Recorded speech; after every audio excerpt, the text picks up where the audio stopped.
আমার কি হবে আমি জানি না, আল্লাহ আমারে বাঁচান।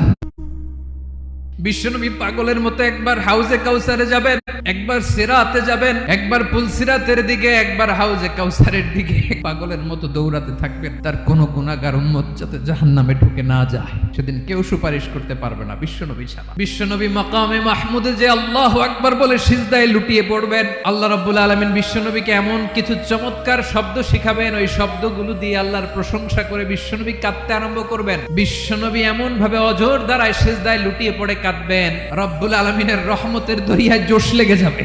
রব্বুল আলামিন এই দৃশ্য থেকে সহ্য করতে পারবেন না। রব্বুল আলামিন বলবেন, ইয়া মুহাম্মদ ইরফা রাসাক, ও নবী আপনি মাথা তোলেন, আপনার কান্না আমি সহ্য করতে পারি না, নবী আপনি মাথা তোলেন, আজকে আপনি যা চাবেন তাই দেব। যে বিভীষিকাময় সময়ে প্রত্যেক নবী বলেছেন আমি পারবো না, প্রতিটি নবী বলবেন নফসি নফসি, আল্লাহ তুমি আমারে বাঁচাও, আমারে বাঁচাও, বিশ্বনবী মাথা তুলবে।